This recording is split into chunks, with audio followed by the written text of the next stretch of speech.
Very good morning. Before we begin, please allow me to draw your attention to a few housekeeping matters. For technical issues, please use the chat function to reach out to our support team. To ask questions, please use the Q&A function to state your name and affiliation together with your question. Your Excellencies, distinguished guests, and friends of ISEAS, Happy New Year and a very warm welcome to the ISEAS Yusof Ishak Institute. The ASEAN Studies Center at ISEAS is delighted to host the 23rd ASEAN Lecture. The ASEAN Lectures spotlight ASEAN's priority issues under the new stewardship of the rotational ASEAN Chair every year. It is a platform for the incoming chair to present its priorities and expected deliverables. And this year, we are honored to showcase Cambodia's ASEAN Chairmanship 2022 under the theme ASEAN A.C.T. ACT, Addressing Challenges Together. We're privileged to have His Excellency Prak Sokhonn, the Deputy Prime Minister and Minister of Foreign Affairs and International Cooperation of the Kingdom of Cambodia, to speak to us. To begin the proceedings, I have the pleasure now of inviting Mr. Choi Shing Kwok, CEO and Director of ISEAS Yusof Ishak Institute, for the welcome remarks. Mr. Choi, please. Thank you, Sharon. Excellencies, ladies and gentlemen, I want to wish you all also a very good morning and also a very happy 2022. On behalf of the ASEAN Studies Center of the ISEAS Yusof Ishak Institute, I warmly welcome you to this 23rd ASEAN Lecture. As Sharon has already mentioned, we are really honored to have His Excellency Prak Sokhonn, the Deputy Prime Minister and Minister for Foreign Affairs and International Cooperation, here to deliver this morning's lecture on the Kingdom of Cambodia's ASEAN Chairmanship this year, with its chosen theme of ASEAN ACT, Addressing Challenges Together. The ASEAN Lecture Series is a key platform for incoming ASEAN chairs to share their chairmanship's priorities and deliverables. This year, we are delighted to hear from Cambodia on its theme, which, among other things, will address the increasing volatilities in the region and the disruptions arising from the pandemic caused by the COVID-19 virus and its variants. The challenges faced by ASEAN these past 2 years are really unprecedented. Apart from tackling global issues such as climate change, cyber attacks, and supply chain disruptions, ASEAN has also faced geopolitical competition in the region among major powers, as well as having to deal with developments in the South China Sea. Last year, ASEAN was further put to the test by the developments in one of its own, and that is Myanmar. For 2022, Cambodia has the important task of continuing to encourage Myanmar to implement the 5-point consensus of ASEAN to achieve a peaceful and durable solution to the crisis, while maintaining the unity and cohesion within ASEAN itself. To this end, I would like to congratulate Minister Prak Sokhonn and wish him all the best in his appointment as the Special Envoy of the ASEAN Chair on Myanmar for this year. It will be a challenging and tough assignment. With these challenges, the role of the ASEAN Chair has become even more critical than ever. That is probably why Cambodia has set out to strengthen ASEAN centrality and unity, as reflected in its theme of bolstering ASEAN's spirit of togetherness to overcome challenges facing the region through an action-oriented approach based on mutual respect, openness, and trust. Cambodia is also expected to steer ASEAN's collective efforts towards its Community Vision 2025, while starting work on the post-2025 vision and its roadmap.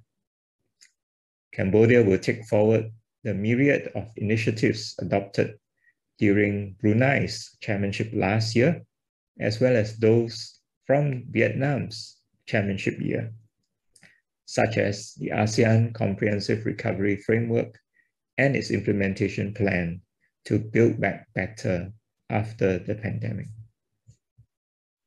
Notwithstanding the threat of the Omicron variants, the region is also looking forward to early operationalization of the ASEAN Travel Corridor Arrangement Framework to revive regional connectivity, tourism, and economic growth, as well as the expected boost that the entry into force of the Regional Comprehensive Economic Partnership just a few days ago will bring to the region's recovery. During the handover ceremony for the ASEAN Chairmanship, Prime Minister Hun Sen had also emphasized the importance of strengthening people-to-people ties to further bolster ASEAN's identity. He highlighted Cambodia's resolve to strengthen the capacity of medium and small enterprises and developing of human resources, as well as promoting a greater role for women and youth in entrepreneurship and peace building. With these small snippets of what is the agenda to come to whet our appetites, along with all of you, I look forward to hearing from Minister Prak Sokhonn on Cambodia's theme and initiatives to further promote an equitable, strong, and inclusive ASEAN under its chairmanship. Before I give the floor to our distinguished speaker, please allow me to briefly introduce him. His Excellency Prak Sokhonn has been a Deputy Prime Minister and Minister for Foreign Affairs and International Cooperation of Cambodia since 2016. And he has also been the Chairman of the National Coordination Committee for the United Nations Peacekeeping Operations Mission of the Kingdom of Cambodia since 2005. He has also served in numerous other senior positions in the Royal Government of Cambodia. He was an advisor to the Prime Minister from 1993 to 2013. He was Secretary of State of the Office of Council of Ministers from 2004 to 2013 and Minister attached to the Prime Minister from 2009 to 2013. His Excellency has also served as Cambodia's ambassador to France, Belgium, Holland, and a host of other European countries, as well as to the UN office in Geneva from 1999 to 2002. Now it is my pleasure to turn the floor over to him. Minister, please.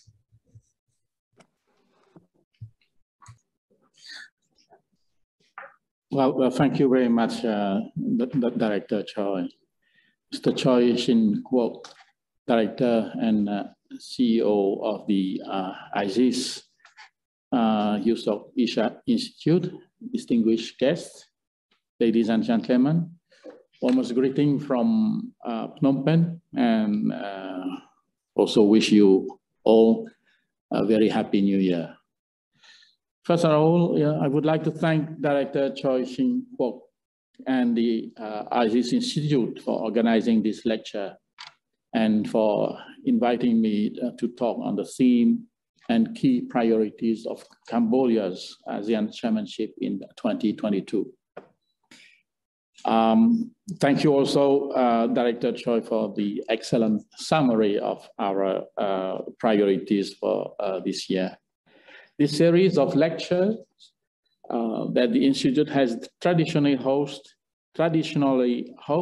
so far deserve high appreciation and reconnection as they intend to raise public awareness on ASEAN, to foster more in-depth public engagement and to further contribute positively toward people-centered and people-oriented ASEAN as a whole.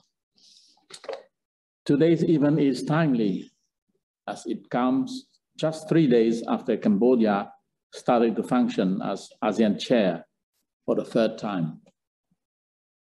And in the coming 2 weeks, we will host the first major ministerial meeting, the ASEAN Foreign Ministers Retreat, from 18 to 19 January to deliberate on carrying forward the decision and plan we had agreed on last year and on new initiatives to further advance ASEAN community building.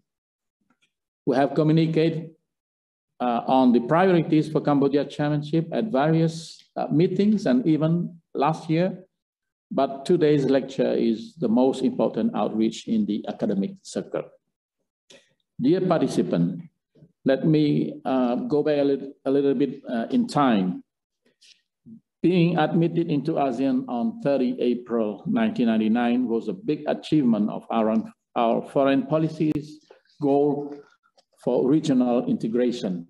ASEAN membership was a topping on Cambodia's historic success in ending the country's protracted civil war. The women policy, boldly launched by our Prime Minister, Samdech Choi Shing Kwok, brought about enduring peace and national reconciliation throughout the country as the year 1998 was ending. It has enabled Cambodia's socio-economic progress as seen today. ASEAN has always been an integral part of Cambodia's policy, and the country has proven to be a proactive and constructive supporter of ASEAN community building process. On ASEAN chairmanship, I would like to start with the theme that we have chosen for this year, ASEAN A.C.T, addressing challenges together.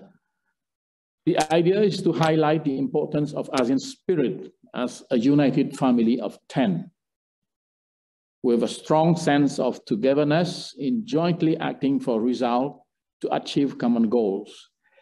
In togetherness, we want to emphasize ASEAN centrality, unity, and solidarity in addressing regional challenges and enhancing ASEAN contribution to regional and global peace, stability, security, and sustainable development. I also wish to emphasize that we stand by unity for cooperation and mutual interest, not unity for confrontation. We will strive to focus on issues that bind us all together, not those dividing us. In this spirit, we aspire to steer ASEAN process through the numerous challenges facing our region. Here, I perceive 4 clusters of challenges with strategic implication far beyond our region. Firstly, the COVID-19 pandemic and recovery from its impact. As we speak, the newly emerged Omicron variant is causing concern, and the return of the much despised lockdown and restriction throughout the world. The whole region has to carefully weigh between the risks to public health and the need to safely open up and resume cross-border travel and businesses to recover. Nobody can give any accurate assessment when this trend will end.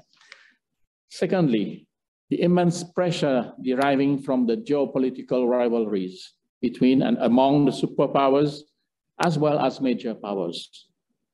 No ASEAN member state wants to choose side. We all hope that the 2 greatest powers could build relation between them that is stable, predictable, and healthy. In addition, the emerging trend toward bifurcation of the world order in every dimension, from politics to economy, trade, technology, and cyberspace, is a matter of growing concern. Thirdly, the existing traditional and non-traditional security challenges. Issues include the situation in Myanmar, South China Sea, and territorial dispute, the Korean Peninsula, climate change, transboundary issues, transnational crime, international terrorism, etc. These are long-term issues, some with decades or century-long root causes that cannot be resolved overnight or in one-year chairmanship term. Fourthly, the ASEAN internal and institutional challenges. The pressure on ASEAN centrality, unity, and resilience amidst the growing power competition require us to strive for a future whereby ASEAN has even stronger capacity to manage a healthy growth of partnership and constructive discourses among all prevailing dynamics. The coming years would be even more challenging for ASEAN to maintain our unity, cohesiveness, our ASEAN 10, to solve emerging institutional problems, pursue our community building process, and ASEAN integration. These are, from our point of view, the major challenges facing our region, our community. ASEAN priorities in 2022 are and will be defined to address those challenges. Of course, Cambodia's priorities are not entirely new. They are built on past achievement and initiative during the previous ASEAN Chairmanship. Ensuring that continuity is key to the success of ASEAN community building, which is a long and continued process. ASEAN advancement belongs to all member states. As you all know, ASEAN community building dwells on three pillars, namely political, security, economic, and social, cultural pillars. Now let me present you our priority according to those three pillars. For the political security pillar, in addressing the mounting geopolitical and strategic rivalries, Cambodia will seek to strengthen ASEAN centrality in ASEAN-led architecture to maintain peace, security, and prosperity. We will focus on the reinforcement of multilateralism and multilateral processes through ASEAN-led mechanism and concerted action that shall remain open, transparent, inclusive, and rule-based. We also aim to encourage external partners to support the ASEAN outlook on Indo-Pacific and engage with ASEAN in 4 cooperation areas under the outlook, namely maritime cooperation, connectivity, the UN SDG 2030, economic, and other areas of cooperation. Development of the ASEAN Community post-2025 vision and the achievement of sustainable development is another focus. In 2022, Cambodia will co-chair the meeting of high-level task force to formulate elements of this vision with Malaysia, who is the permanent shepherd. Next priority is to promote regional contribution to global peace. Cambodia will work to sustain a positive momentum of ASEAN proactive contribution to UN peacekeeping operation and the incorporation of the Women, Peace and Security agenda within ASEAN frameworks. We will also seek to further promote ASEAN visibility through ASEAN Regional Mine Action Center in addressing the humanitarian aspect of the issue of landmine and explosive remnant of war within and beyond the region.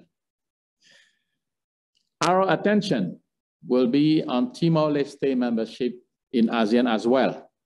We hope the necessary process can be completed soon to allow Timor-Leste inclusion in the ASEAN family. We see merit in re-energizing and expanding partnership with external partners in order to maintain regional peace, stability, and enhance ASEAN community building efforts. We would like to see relations between ASEAN and external partners continue to grow on the basis of mutual respect and mutual interest.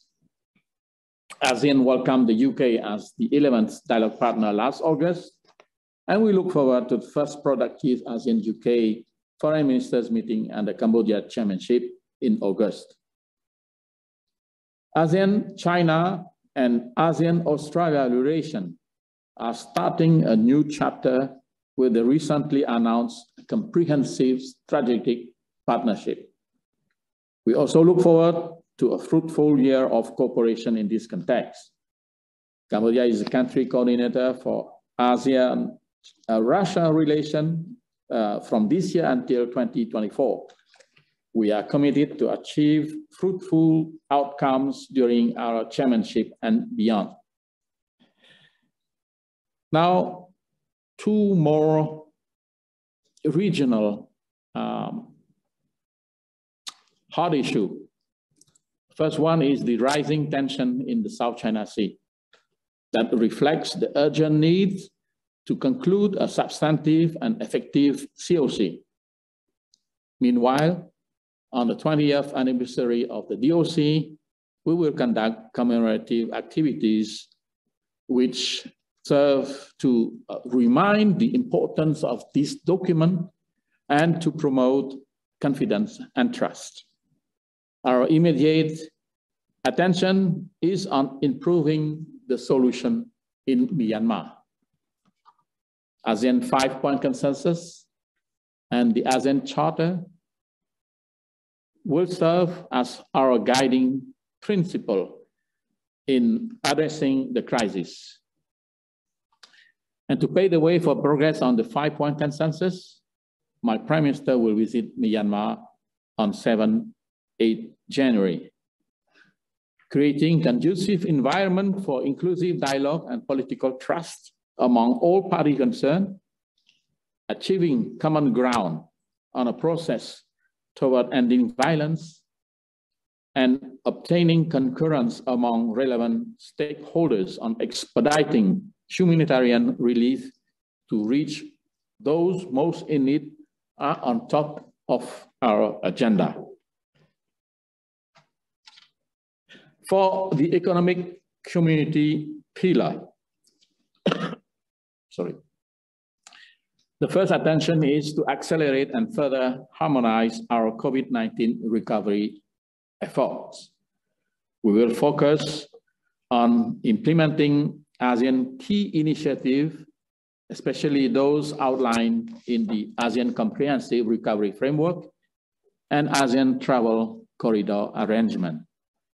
Secondly, we aim to strengthen ASEAN competitiveness and regional integration by optimizing the utilization of the existing regional free trade agreements and ensuring effective implementation of the regional comprehensive economic partnership agreement. I am pleased to note that RCEP negotiation was launched in 2012 during Cambodia's chairmanship, and its implementation is launched also during our chairmanship this year. I am confident that the RCEP will be another effective tool for boosting regional economic recovery and growth. We also aspire to encourage effort on ASEAN single window to help lower transaction costs, smoothen the movement of goods, and eliminate various barriers to market access. Another priority is to sustain long-term growth and prosperity. We will try to advance action on areas such as regional connectivity, people-to-people exchange, digital economy and e-commerce, science and technology, digitalization, innovation, and industrial transformation, MSMEs, and women entrepreneurship, integration into the global supply chains, and further narrowing the development gap.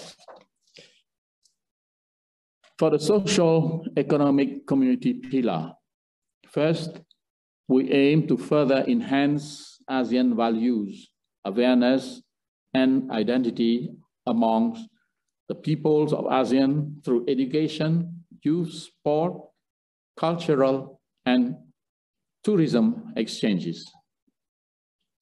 Second, Cambodia will advance sustainable development by fostering the growth of human capital within ASEAN and promoting cooperation and empowerment of ASEAN youth and women. We will host the ASEAN Women Summit on Women Entrepreneurship in the fourth quarter of 2022 in order to promote the roles of women in ASEAN post-COVID-19 economic recovery efforts. Cambodia will also strive to enhance health, well-being, and social protection for the peoples of ASEAN particularly the vulnerable, including migrant workers.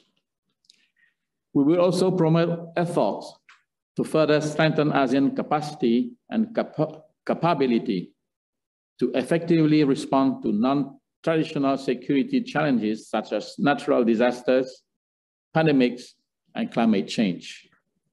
Lastly, Gambia will endeavor to strengthen the institutional capacity and human resources development of ASEAN social cultural community through the adoption and use of digital technology and innovation.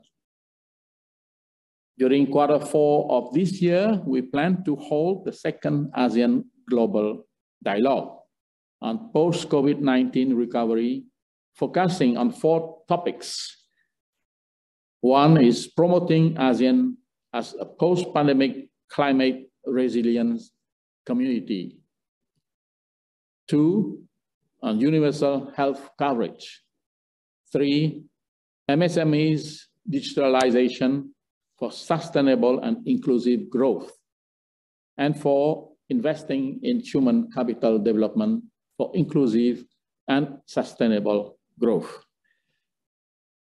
Dear participants, I am of the view that to successfully achieve these priorities, we need to adopt an inclusive approach at both domestic and national and regional levels, taking into account perspectives from all relevant stakeholders, including academia, researchers, and think tanks. Cambodia hopes that all benefits from ASEAN community building efforts are equitably shared at all levels and sectors in our region, especially in the interest of the people that ASEAN is mandated to serve since its inception 55 years ago. Before I conclude my lecture, I wish to reiterate once again my sincere appreciation to the ISEAS Yusof Ishak Institute for the invitation and to all participants for their attention. I thank you. Thank you very much, Excellency. We will now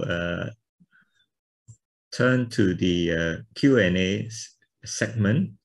In view of the short time window for this, I would like to go straight into it without summarizing what you have already said, which is very comprehensive and has covered all the priorities under every pillar. Let me start with a question that I believe has been on the cards for many past chairmanship, and this is regarding the 20th anniversary of the DOC, as you have mentioned in your lecture. This is something that has been long-standing. Of course, recent years, the negotiation of Code of Conduct has given some momentum to further make progress on this issue. Right now, the negotiation is still ongoing after hiatus due to the COVID. So my question is, how do you anticipate the progress of these negotiations? Do you believe that it is possible to conclude the negotiations this year on the South China Sea? And what do you think would be the issues that maybe need more time? Excellency, over to you. Well, thank you, Director Choi. First, I have to say that this is the aspiration of every ASEAN member state to conclude the COC as soon as possible. This year we celebrate the 20th anniversary of the DOC, which was also adopted in Cambodia 20 years ago. if we can conclude this COC this year, it will be a good thing for not only for Cambodia, of course, but a very good thing for the whole region. But let me say a few things about the South China Sea. I think you agree with me that the issue is very complex due to multiple claimant states, to the different historical and legal position of the party concerned. And we all know that the South China Sea region is situated in a very vital strategic location, and thus is a primary subject of geopolitical dynamics in this region. And since the early 1990s, I think even before Cambodia joined ASEAN, I think ASEAN and China has tried to manage tension through consultation and dialogues. And the result was that the DOC was adopted in Phnom Penh in 2002. The DOC has played a very important role in creating a conducive environment for cooperation, peace and stability in the region, and also for promoting trust and confidence building and mutual understanding, despite here and then some minor incident. So we would like to see the DOC be concluded this year, but we have to say that at the current pace, it could be difficult. Despite some progress with the provisional agreement on the preamble section and progress on the objective section under the general provision, we haven't moved fast enough in order to fulfill the hope of the conclusion of the COC this year. And as you know, the last 2 years, the COVID-19 has disrupted the negotiation process. This kind of negotiation needs to be undertaken face-to-face or in a retreat format. We also came to a conclusion or an agreement among us that we need to increase the frequency of negotiation and also the length of the meetings. And I think that there are two factors that are indispensable for the early conclusion of this document. First, it will need the political will and the good faith of all 11 parties to conclude the COC as soon as possible, but without compromising on the substance and the effectiveness of this document. Two, we need an overall peaceful environment in the region. That means that we have to avoid tension, especially tension from muscle flexing from different actors.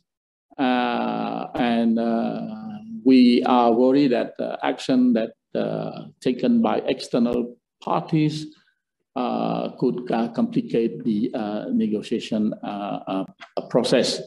But in any way, we are of the view that the COC has to maintain its original purpose, that is to manage stability, to maintain peace, prevent miscalculation and action that could affect the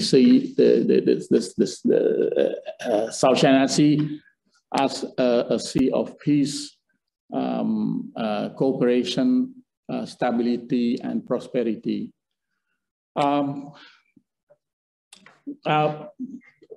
It is true that the COC is just a legal framework to guide the conduct and the behavior of the 11 parties in the South China Sea. But we cannot compare it to international law. This is not a border treaty.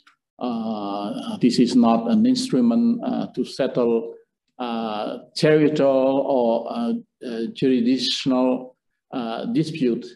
And how there are questions also on how legally binding would be the COC. I think this is something that we are still negotiating, and much would depend on the agreement of the claimant state. You know that Cambodia, one, is not a claimant state. Cambodia has a permanent neutrality policy, and Cambodia is not even a state party of the UNCLOS. But nevertheless, we are doing our best in order to contribute to the conclusion of this document. In the past, there are also, if I may add, in the past there are also, worries from third parties that their interests could be harmed by the COC.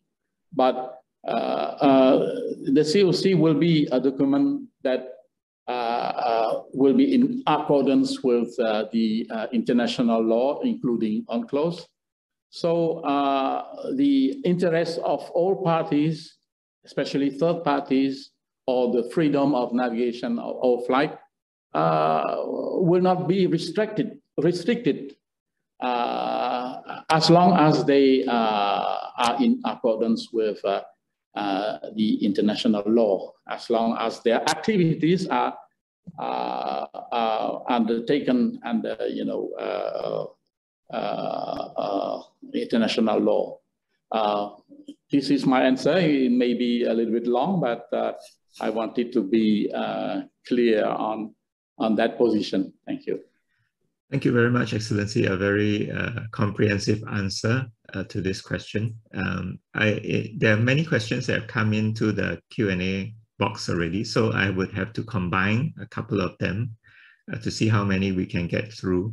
So this next couple of questions are actually addressing similar issues, talking about tensions between ASEAN's own interests and unity and that of meeting expectations of external partners. So the first part of the question comes from Frederick Klim, who is from the Rajaratnam School of International Studies, based here in the Nanyang Technological University of Singapore, in Singapore.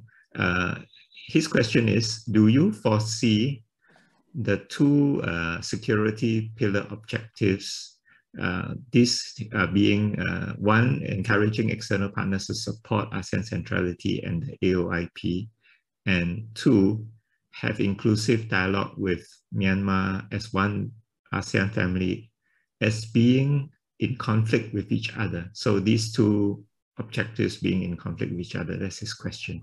So in other words, how can ASEAN manage the expectations of some of its external partners regarding the inclusion of junta representatives? I'd like to also add the second question, which comes from Henry Ong, who is an independent researcher from Singapore.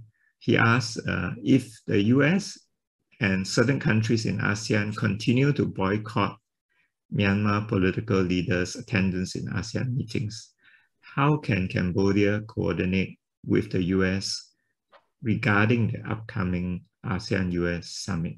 So this is just maybe a smaller aspect of the more general question that Frederick Klein had mentioned. So Excellency, if I may ask you to respond to these two questions. Thank you very much for the two or even three questions you have just raised. I will start with the external relation we have, and especially in the framework of the AOIP, and how ASEAN would manage its relation with external partners, and especially to maintain its centrality in this relationship. So first, I will say a few words about centrality. This is something that ASEAN has attached a lot of importance in dealing with external partners, especially in the ASEAN-led mechanism. And when we talk about centrality, we have to question on how strong could ASEAN centrality would be when it's engaged with external partners. I think ASEAN centrality will depend very much on our own unity, our own solidarity. And like my Prime Minister has said recently, we are now in a situation where ASEAN is de facto 9. De facto 9. With the ASEAN, the 38th and 39th ASEAN Summit last October with only 9 ASEAN member states, with the celebration of the 30th anniversary of ASEAN and China dialogue relationship with only 9, especially when Myanmar is the country coordinator of ASEAN and China. So the strength of our ASEAN centrality would depend on how we can go back to ASEAN 10. This is the big question. And there is a lot of things to be done to get back to ASEAN 10, especially with when we deal with the crisis in Myanmar, because the missing member state is obviously Myanmar. So if we can both go back to ASEAN 10, it would be a big achievement in strengthening our centrality. We cannot go on with ASEAN 9.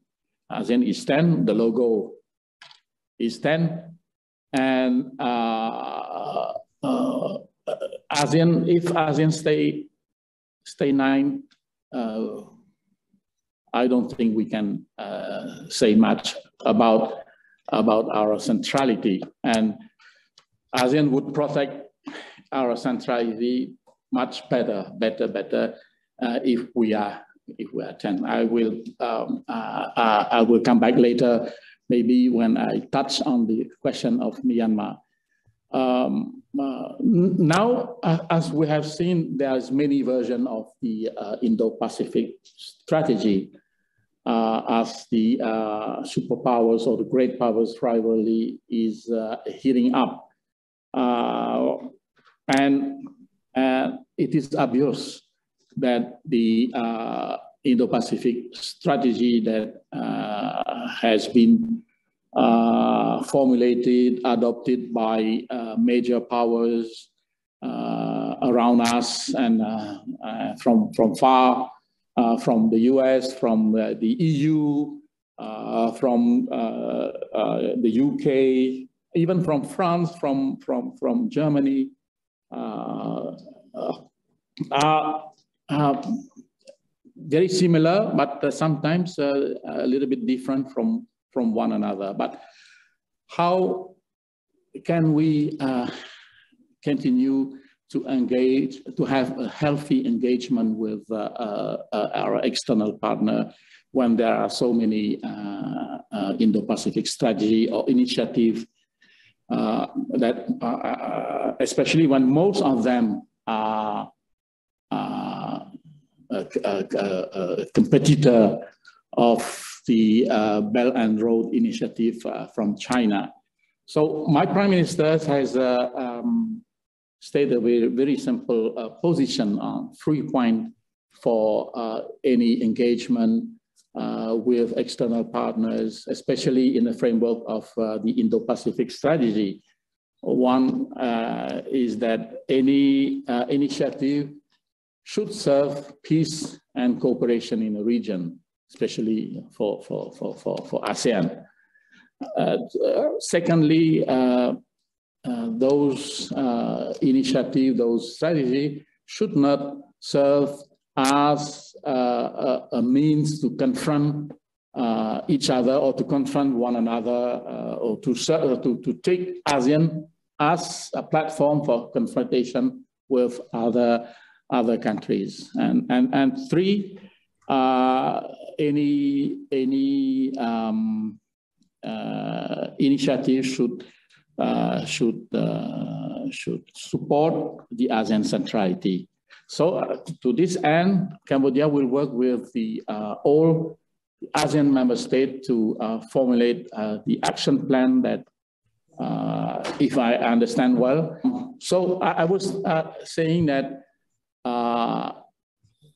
in order to ensure that any strategy from outside will serve peace and cooperation, not confrontation, and to support ASEAN centrality, Cambodia will work with ASEAN member states to formulate the action plan that Indonesia has proposed and is drafting, if I understand well, to support and undertake practical cooperation on the 4 key areas of cooperation I have mentioned earlier in my speech.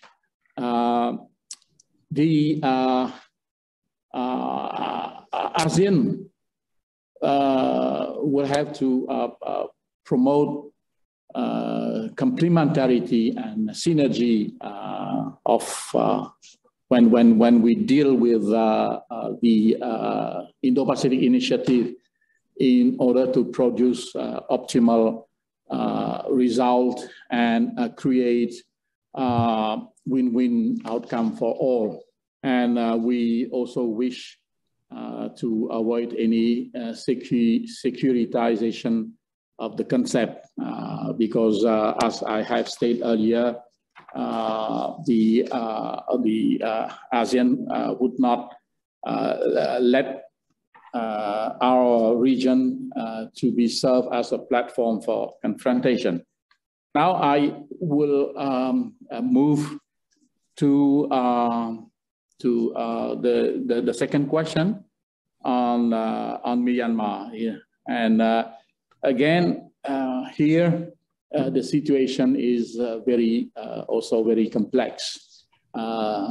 South China Sea and Myanmar are the two hot potatoes that we pass from one chairmanship to another every year since many years already.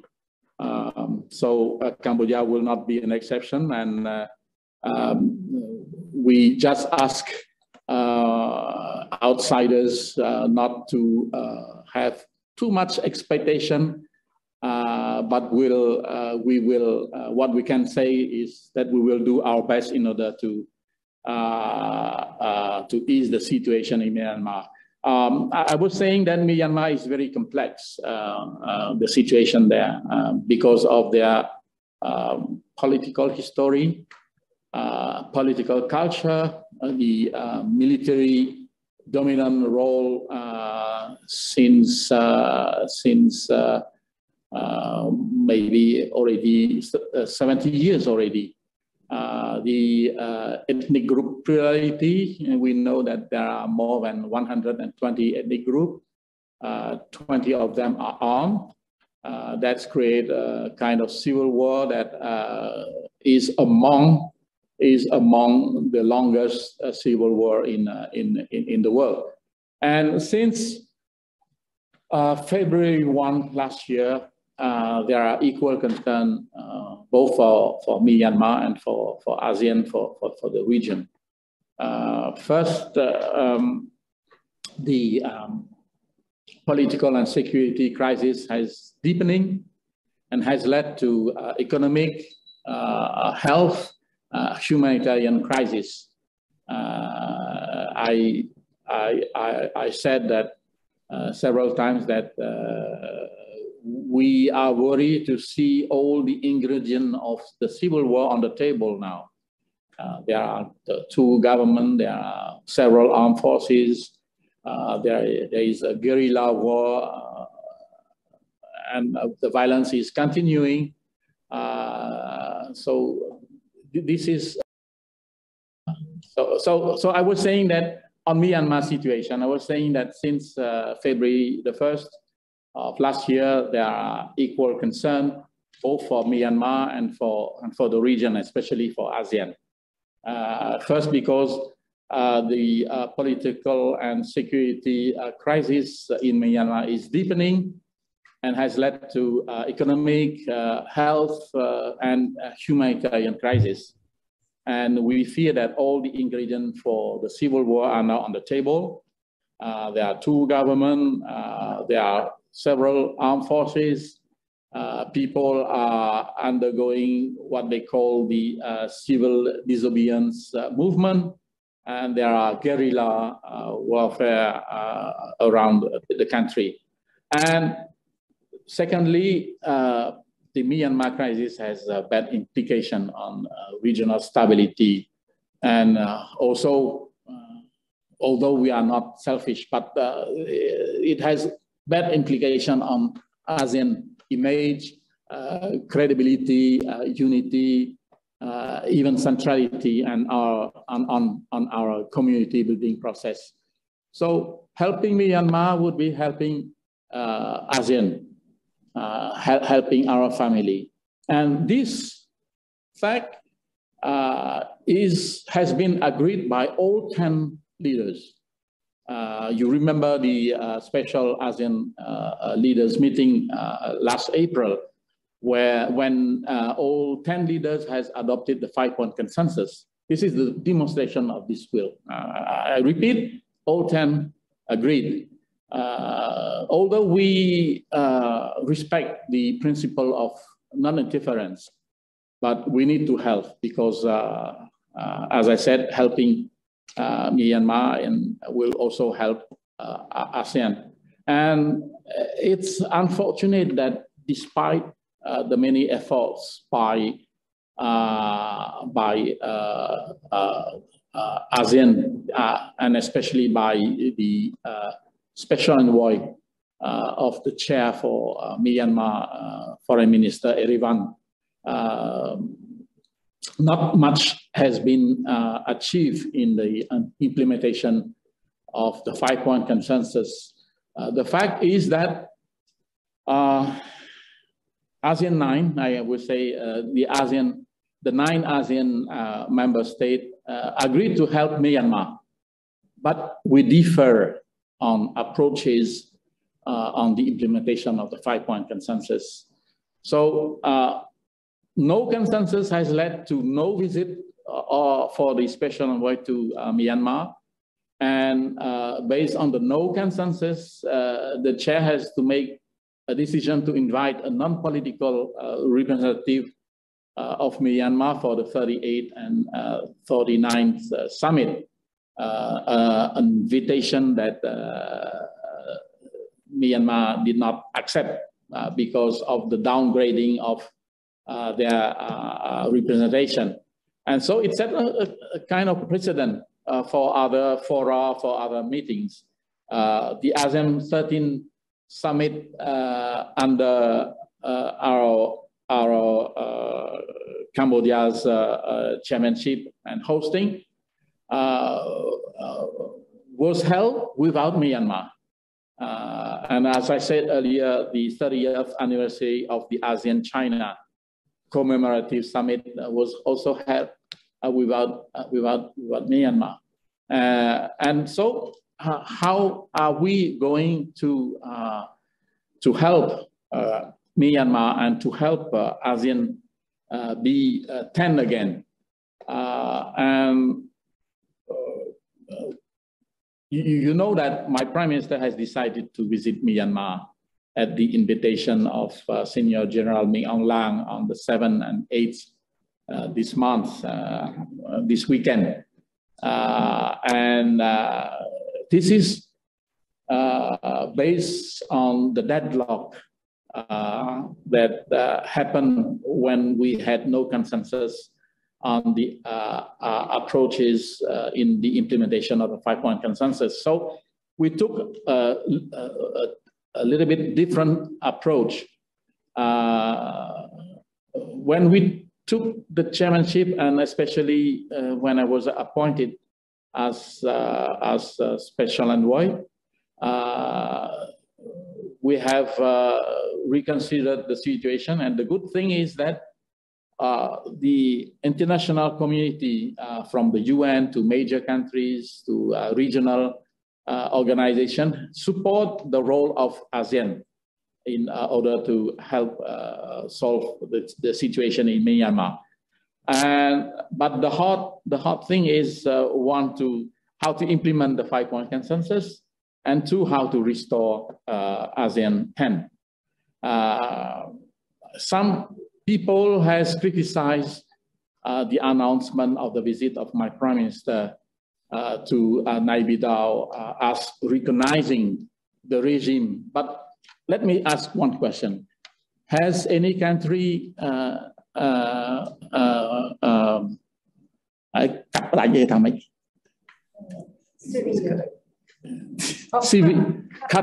the diplomatic ties with cut the diplomatic ties with the regime, Naypyidaw regime? No, except the ambassador in the UN. All embassy has been retained, and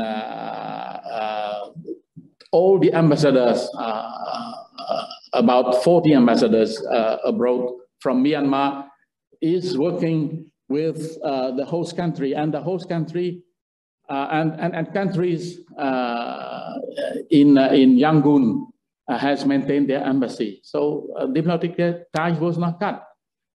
This is not recognition of the regime. We haven't severed our diplomatic relation with Myanmar. It's just continuing to work with Myanmar. And we will take a step-by-step approach, and we'll try to be as realistic as possible. We will start with easier issue first among the 5-point consensus. And let me again reaffirm that as special envoy, I will be guided by the 5-point consensus and the charter, ASEAN Charter. My role will be as facilitator, mediator, and the whole political process will be Myanmar-owned, Myanmar-led. We will not decide on behalf of the Myanmar people. But as Foreign Minister Don put it very well, it needs time and patience. And I will add another value. It will need pragmatism. It will not be solved by 1, 2, or 3 visits or chairmanship. And one point I have to be clear, Cambodia is not seeking any political, economic, or strategic gains from what we are doing in Myanmar, and we just want to help because Cambodia has a sad story of a civil war, of tragedy, of suffering, and we would like to help the Myanmar people avoid such kind of tragedy. Even we have received a lot of threats. There are two improvised explosive devices placed near our embassy in Yangon, and there was an explosion recently also near our embassy. We have threat through Facebook. People are cursing us, but nevertheless, this is the duty of the chair of ASEAN. This is the duty of the special envoy. We will do what we think best for the people of Myanmar. We will do what we think best for the whole of ASEAN. And we hope that Cambodia's experience on peace and national reconciliation can help Myanmar. We are not imposing any model.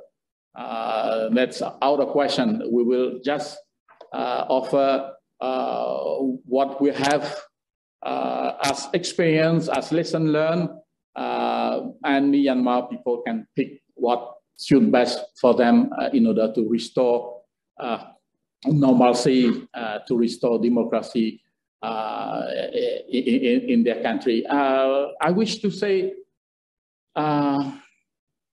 two things on Myanmar before I conclude. First will be on representation. I would like to stress that our charter, our ASEAN Charter, has set no legal basis at all to deny participation of Myanmar in its meeting. There is no mechanism to review the credential. This is not the same as at the UN. And I would say that ASEAN Charter and UN Charter are totally different. We have no judgment legitimacy, and we have no mechanism, as I said, to review the credential. And also, a decision that is made without consensus could not be considered as ASEAN decision. That's just the truth. And another point on representation,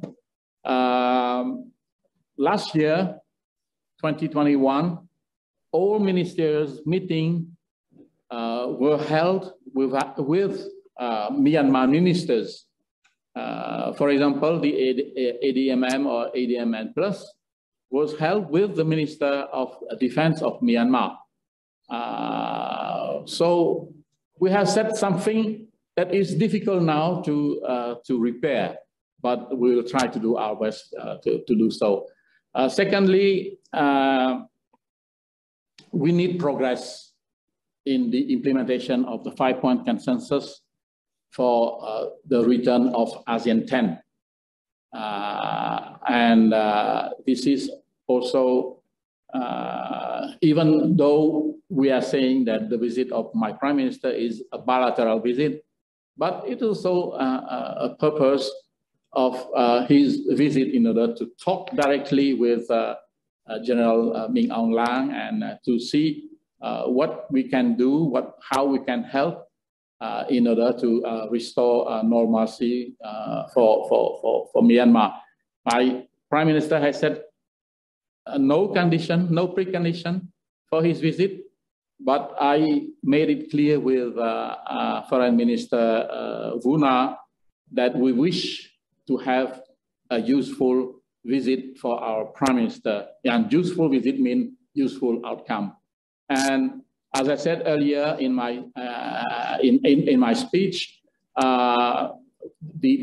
first, we have to address the ongoing violence. So we have to find a way to pave the way and find a path to stop violence. And we have to create some environment that is conducive for all parties to agree on that path that would lead to end violence. It's difficult because, as we all know, we have seen the determination of each party to win.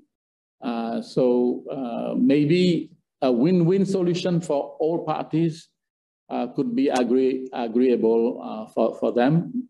We don't know yet. We have to see that on the field. Secondly, we hope to move on humanitarian relief. Humanitarian relief has been met with some obstacle, and many countries has helped Myanmar, but their assistance are stuck. It's sometimes impossible to distribute the humanitarian assistance to those most in need. And we may have some progress soon. I wish to say that I discussed the issue with Foreign Minister Wuna. I discussed the issue with Foreign Minister Retno. I discussed the issue with Foreign Minister Don Pramudwinai. And Thailand, here I can say that Thailand has a role to play that no one else can do in our region, because Thailand has a long border, more than 2,000 kilometers of land border with Myanmar. They have traditional relation with the military. They have more than 2 million of Myanmar workers, and they have economic corridor with and trade with Myanmar. So I also discussed the issue with Madame Noelin, who is the UN Secretary General Special Envoy for Myanmar, and we all agree that something has to be done in order for the humanitarian assistance to be distributed to those most in need. And I proposed to Foreign Minister Wuna for a meeting among all stakeholders. On one side, the task force or the working group from the government of Myanmar, and on the other side, all humanitarian stakeholders, and in the middle, maybe myself with the assistance of the Secretary General of ASEAN, the AHA Center, and so on, and we can sit down and discuss with the purpose to have the assistance, the humanitarian assistance, be accessed by those most in need. And other issue in the 5-point consensus may be also discussing during the visit of my Prime Minister. I cannot reveal everything right now. I have just revealed the 2 main points: ending violence and access to humanitarian relief for those most in need in Myanmar. This is what I wish to say. And on the third question, with regard to the US ASEAN summit and any other summit or meeting in the future, I think this will depend on how we can make progress in the coming days, how Myanmar herself would behave in order to be more flexible, more cooperative with ASEAN member states in the implementation of the 5-point consensus. And then if we are able to restore ASEAN 10, then the issue of representation will not be a question for those meetings. But this is in the best scenario case. In the worst scenario case, we will see how we could manage the meeting with our external partners. So I think I have